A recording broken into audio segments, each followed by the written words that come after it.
Mount Everest, isa sa mga itinuturing na pinakamataas na bundok sa buong mundo. Nasusukat sa taas na mahigit 8,000 metro na matatagpuan sa hangganan ng Nepal at Tibet.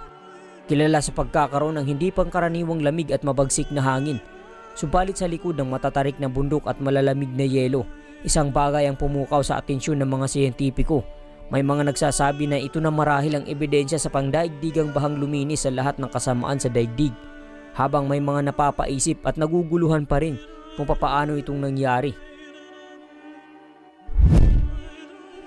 Ano ang kakaibang bagay na kanilang natuklasan sa tuktok ng Mount Everest? Halina't sama-sama nating alamin ang mga nakatagong misteryo ng kasaysayan dito lamang sa Karunungan PH.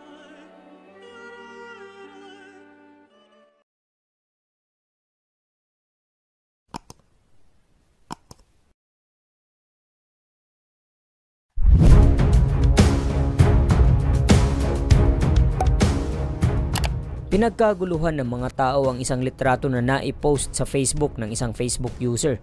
Ito ay litrato ng isang marine creatures na nakadikit sa isang bato na sinasabing galing raw sa bundok ng Himalayas at pinagpalagay niyang maaring ito raw ang ebidensya sa nangyaring pandaigdigang baha sa panahon ni Noah na ating mababasa sa aklat ng Genesis. Batay sa salaysay ng Biblia, umulan sa loob ng 40 araw at 40 gabi at tinakpan ng tubig ang lahat ng kalupaan at kabundukan sa buong mundo.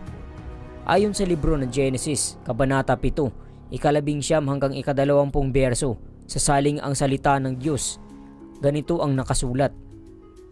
Tumaas pa ng lubusan ng tubig hanggang matakpan ang lahat ng matataas na bundok at hanggang umabot sa mga 7 metro ang taas ng tubig mula sa tuktok ng pinakamataas na bundok.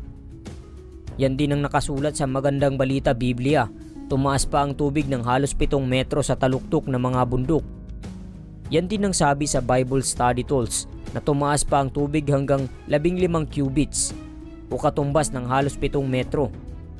Base sa pagtatansya ng mga Bible scholars, nasa pagitan ng 1990 hanggang 1995 years na ang nakararaan mula sa panahon ni Jesus hanggang sa kasalukuyan. Mayroon namang mga 1,550 years ang nakalipas mula sa panahon ni Moses hanggang sa panahon ni Jesus. At 450 years naman ang nakalipas mula sa panahon ni Abraham hanggang sa panahon ni Moses. At mula sa nangyaring baha, may 352 years ang nakalipas bago ang kapanganakan ni Abraham. Sa pangkalahatan, humigit kumulang 4,359 hanggang 5,000 years na ang nakalipas mula sa nangyaring baha sa panahon ni Noah hanggang sa ating panahon. Dahil dyan, ito ang naging pinaghuhugutan ng lakas ng bawat mananampalataya dahil nagpapatunay lamang ito na totoo ang Biblia at totoo na ang Diyos ay hindi nagbibiro sa kanyang gagawing parusa sa mga masasama. At totoo na ang Diyos ay nagpadala ng baha sa mundo na bumalot sa lupa ilang libong taon na ang nakararaan. Subalit nagkaroon pa rin ng pagtatalo sa larangan ng Biblia at siyensya dahil may mga nagsasabi na hindi raw ito ebidensya ng baha, ngunit isang ebidensya ng plate tectonics. Ipinaliwanag naman ng iflscience.com kung papaano ito posibleng nangyari.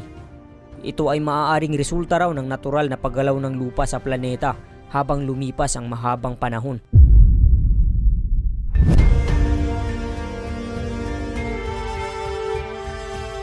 Ang Mount Everest ay isa sa mga pruweba kung gaano nakatagal ang ating mundo. Ayon sa National Geographic, ang ating mundo ay may edad na 4.54 billion years ago at sa mahabang taon na ito, nagkaroon ng mga aktibidad at pabago-bagong formasyon ng lupa. Isa nga sa mga kaganapan ay ang tinatawag na plate tectonics. Ano ba ang plate tectonics? Ang plate tectonics ay isang geological process na nangyayari sa mga plates ng lupa at dagat na bumubuo ng matatarik na bundok at nagiging sanhi ng malalakas na lindol. Ayon sa Britannica.com, ang plate tectonics ay isang teoryang nabuo mga 1960 na tumatalakay sa dynamics ng outer shell ng Earth, ang lithosphere, na nagiging proseso ng pagbuo ng bundok, mga bulkan at lindol, pati na rin ang ebolusyon ng ibabaw ng Earth at muling pagkabuo ng mga sinaunang kontinente at mga karagatan. Kaya may mga teoryang iniuulat na may mga bagong lumutang na isla at may mga kontinente namang lumubog sa paglipas ng panahon. Ganyan din ang sabi sa National Geographic. Ang plate tectonics ay isang siyentipikong teorya na nagpapaliwanag kung paano nilikha ang mga pangunahing anyong lupa bilang resulta ng mga paggalaw sa ilalim ng lupa. Sa pinakailalim na bahagi ng crust at pinakaibabaw na bahagi naman ng mantle, may layer na tinatawag na lithosphere.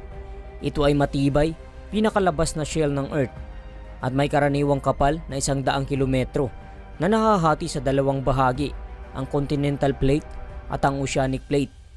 At kapag gumagalaw ang mga plates na ito, nabubuo ang mga formasyon ng lupa depende sa kung anong proseso ang mangyayari.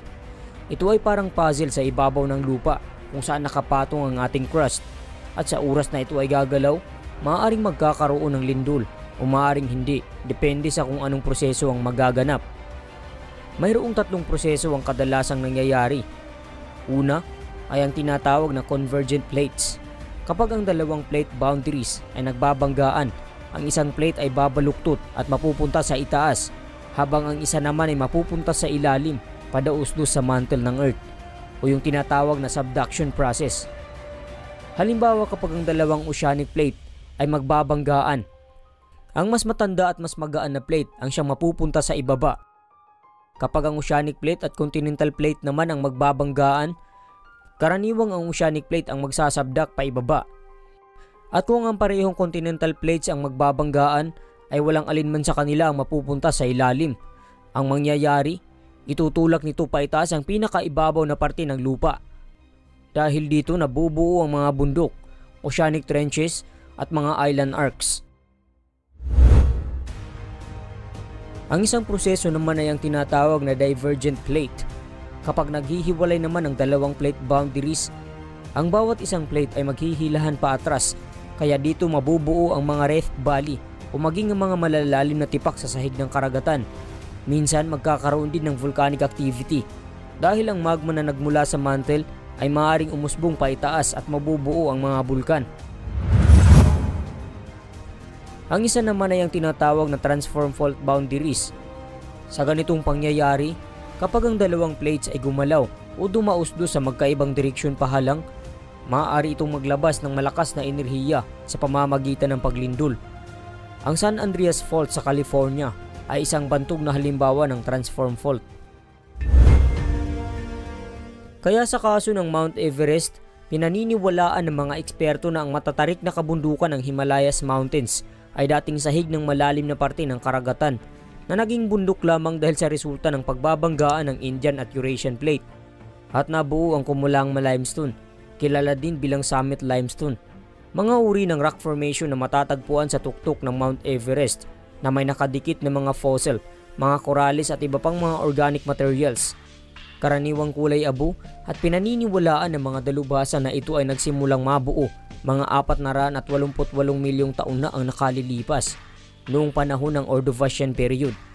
Nang ang buong rehiyon ay nasa ilalim pa ng karagatan, ang mga shell at labi ng mga marine creatures na naninirahan sa karagatang ito ay naging fossilized sa loob ng limestone. Sa tagal na ng mga panahong ito, kaya hindi nakapagtataka na ang mga nadiskubring marine fossil ay may gulang na milyon-milyong taon na, at ang ilan pa nga sa mga ito ay nag-extinct na. Ilan sa mga nadiskubring fossil ay ang trilobites, isang uri ng extinct arthropods na nabuhay sa mundo mahigit 2 milyong taon na ang nakalipas sa panahon ng Paleozoic era, at pinaniniwala ang kasabay na nag-extinct sa mga naunang dinosaurs. Isa pa sa mga nadiskubre ay ang ammonite shell na nabuhay sa panahon pa ng Paleozoic at Mesozoic era, at sinasabing nawala sa mundo 400 milyong taon na ang nakararaan. Dahil sa paliwanag ng mga dalubhasa, marami ang kumbinsido at marami din ang hindi. Ayon sa mga mahigpit na naniniwala sa baha, ito raw ay isang matibay na ebidensya dahil sa salaysay ng Biblia na natakpan ang lahat ng matataas na bundok at umapaw pa ang tubig ng halos 7 metro ang taas mula sa bundok. Kaya walang duda kung bakit napunta ang mga marine fossils na ito sa taluktok ng Mount Everest. Ganun pa man, may mga nagsasabi din na wala umanong karagdagang pruweba maliban sa Biblia na magpapatunay hinggil sa nangyaring baha, at hindi rin daw magkatugma kung paghahambingin ng panahong base sa pag-aaral ng siyensya at sa panahong ibinigay sa Biblia. Talagang magulo kung iisipin ng husto. Subalit mahalagang tandaan na ang plate tectonics ay isa din lamang teorya sa larangan ng siyensya.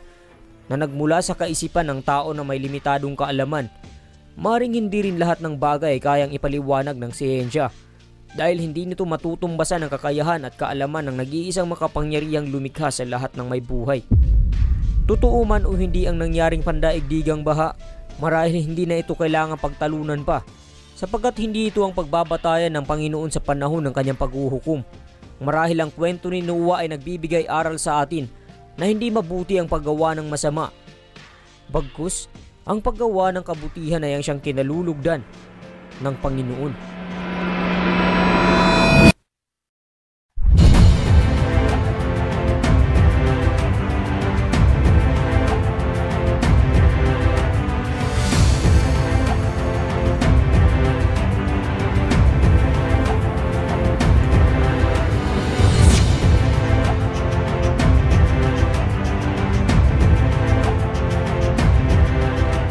Kung nagustuhan mo ang video na ito ay huwag mo namang kalimutang mag-iwan ng like at subscribe at i-share mo na rin upang mas marami pa ang makakapanood. Tandaan, higit na mainam sa ginto ang magkaroon ng karunungan at higit kaysa sa pilak ang magkaroon ng pangunawa. Hanggang sa muli at maraming salamat sa pagsubaybay.